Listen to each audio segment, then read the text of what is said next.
Hi, I'm Lori Dobson, and I am a veteran Bernie Sanders campaigner and political candidate running on his platform in 2016 and worked in full time for him as a volunteer basis. I have run for office 3 times, U.S. Senate, independent, and twice as a Democrat for state rep. And I've seen a lot of things go down, not pleasant things in campaigns and election processes. Most recently in the 2016 when I saw a lot of election fraud happening kind of right right at the caucus sites where I was a caucus chair and other places as part of this whole thing. But I have yet to really see it on the scale of Iowa and what happened there. And as I see it, the state has allowed itself to have its entire state election overthrown uh, and given up by the people on the ground, and allowed the National Party, which has been bought before once by Clinton, who paid them to promote her campaign, and this time you have Pete Buttigieg gave $42,000 to this application people that developed this app. The woman in charge is married to the chief strategist of the Buttigieg campaign. He acted as though he owned the results and they were in his favor. CNN canceled a poll because his campaign complained that the poll was rigged to not include him when in fact it could easily have been set up for him to say one person didn't include his name. It could have been somebody from their campaign, and therefore you don't have the results. Why wouldn't they want the results? Because they strongly supported Sanders. He was up by 4 or 5% going into it. And then afterwards, CNN and CBS all had him on crowing about his victory. And these things are ways that we see campaigns empowered to take down other candidates. And we need to have an election process that prevents those sort of things and not enable them. But now the DNC is going to be counting the rest of the votes in Iowa in the districts where Sanders was strongest. The remaining 40 odd percent, 38% of districts that are left were his strongholds, places that were the rural places that apparently they came in first for some reason, were the ones that, even though Bernie had over 1,100 votes more, the way that the delegates were counted was such that they were weighted more for the other candidate. I don't understand how that works.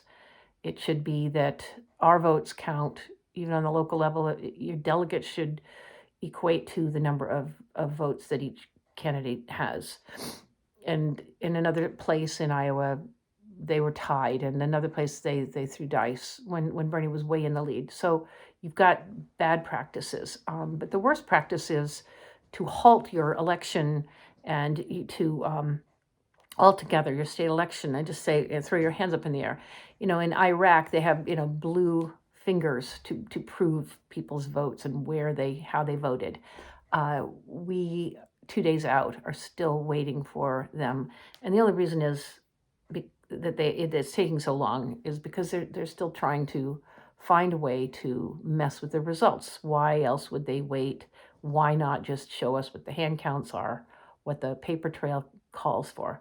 Why not go to the most reliable method, the one that always is shown to be the one that you go to when there's a recount, which is the paper trail, and show the results of that? Say the app, throw out all the app information because it's been perverted, and call it what it is, which is complete failure.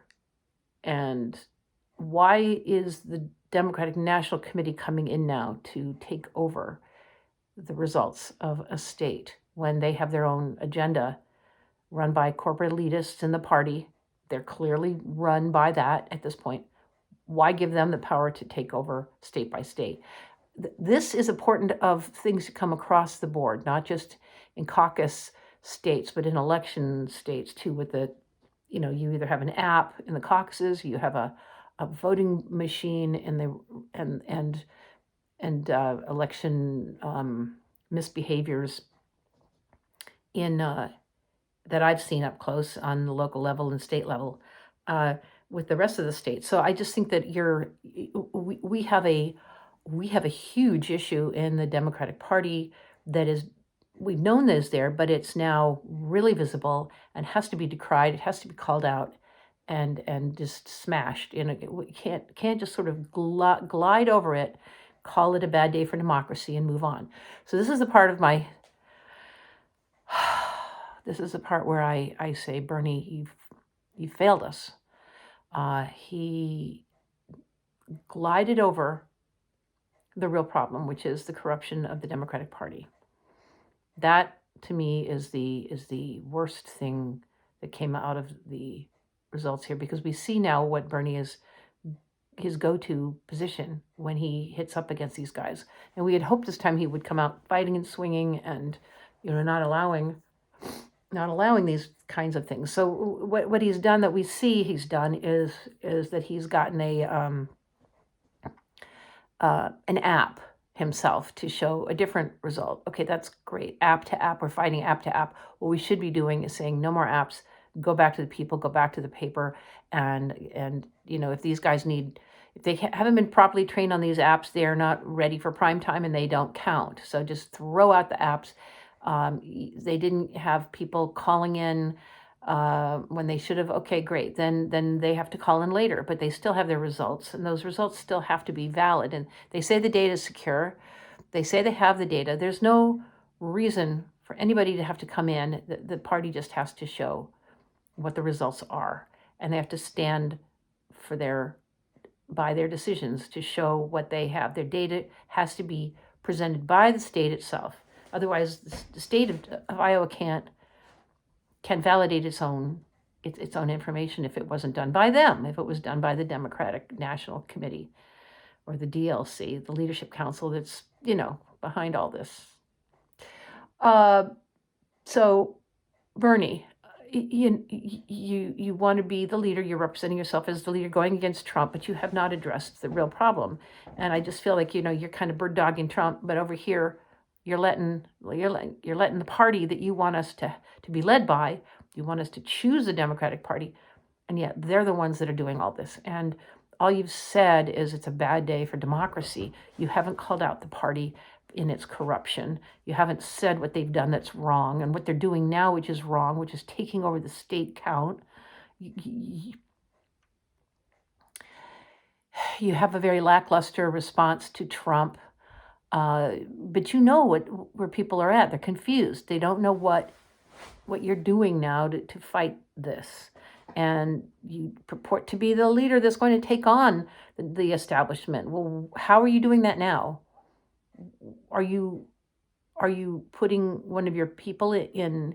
Are you following? Do you have a representative who's going to be watchdogging, or representatives watchdogging the results of the DNC? Poll watchers watch the polls, make sure that there's no shenanigans. Are you doing that with the DNC? Are you demanding that a representative from each of the campaigns be there while this happens, while the Democratic National Committee messes with things? I mean, talk about shadow in the shadows. This shadow called Shadow App is the name of it. They're going to be operating completely in the dark without any oversight. You moved on. You haven't even, you haven't stayed in Iowa. You haven't said that anyone else is staying in Iowa. You've just given up apparently, and your hands are in the air and you're just saying it's a bad day for democracy. I'm so disgusted and disappointed in this lackluster, mediocre, milquetoast response from you.